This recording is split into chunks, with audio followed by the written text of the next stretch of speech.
How the hell did you find out where I was at? I'd like to get your comments on the suspension. You want me to comment on my suspension?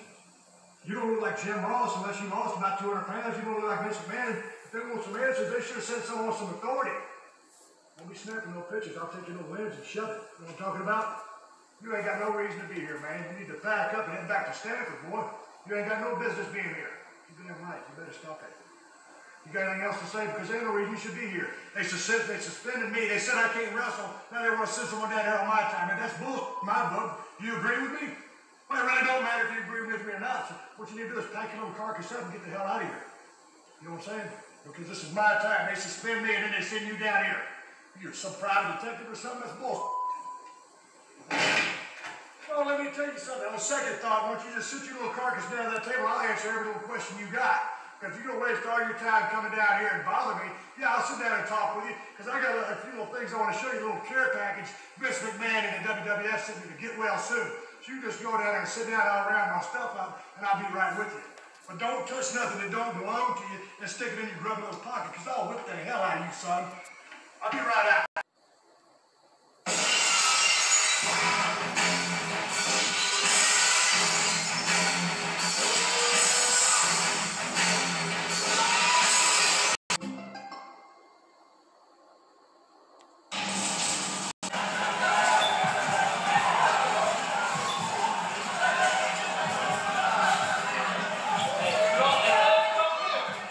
Now, the first thing I recognized out, I don't know if I got cut off, but I thought I explained this, but I think I got cut off. I wasn't recording. Either way it go. Ghetto Productions. Either way it go. I don't give a fuck. But I know what I see. First of all, I see daytime. This was the crowd that they was talking about. This was the mayhem, and this is the most mayhem I could find through all the videos. Not through the 9 o'clock to 10:30 performance that Travis Scott performed that I see any kind of melee. You understand?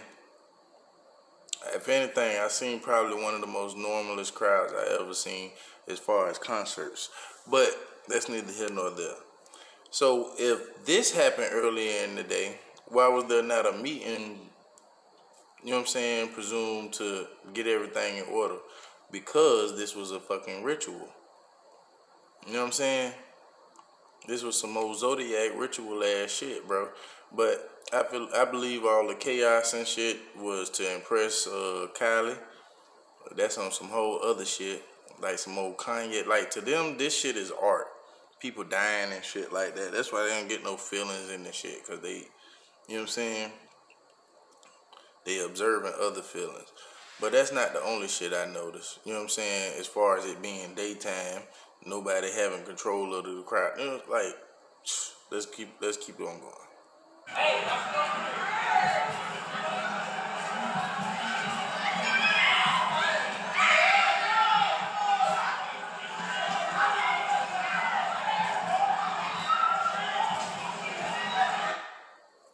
Stop.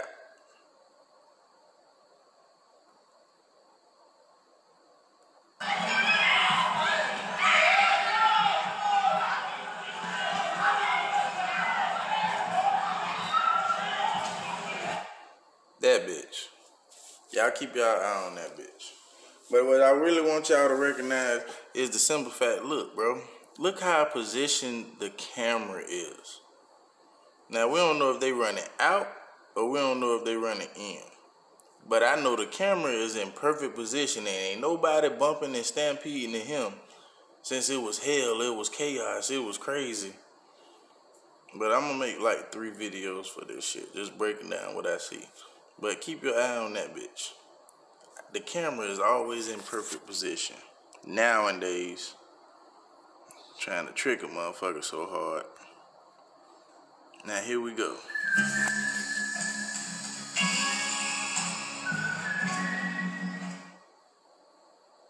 His show for his show. Get that motherfucker! Get him! Now, hold on.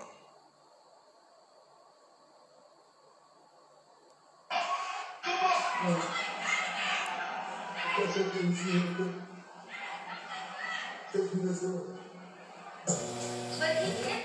Now, do you see the same fucking bitch with pigtails? Do you see the same bitch with pigtails? The camera, once again, in the same position. It's nighttime now. So that mean that same crowd listen, man, y'all gotta understand that it's fucking fan groups out there that literally, like, it's just like the hippies back in the 70s and shit, where they have fan groups that go concert to concert to concert. You understand? And they plan and do stupid shit like this. You know what I'm saying? And are funded by stupid shit like this. Like I said, if you're not convinced, I just showed you that girl again. Pigtails and all. Just showed you again.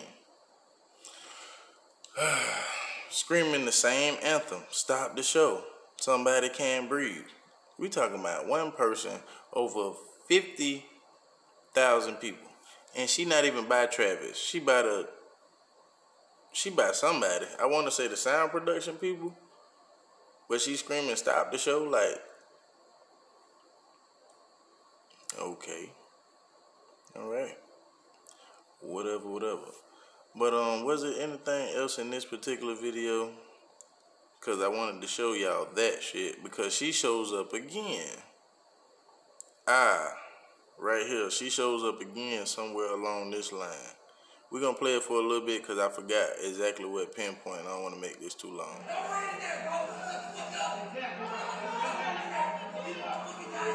But it's the same fucking crowd all the way in the back, making their way to the front. You understand? If it was so much death and chaos, why nobody pulled out their phone? In this day and age, everybody always got their phone out. Everybody got to have proof.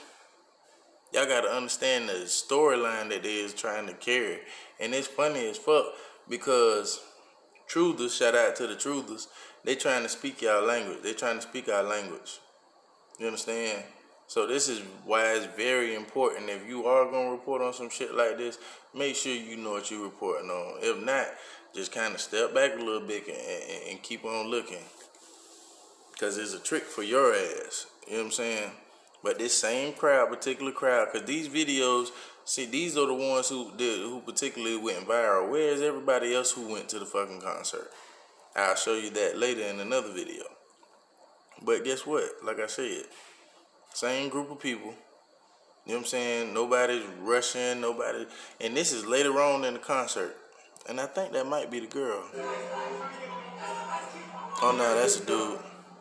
But she's somewhere along here. This is when they in the back making their way to the front.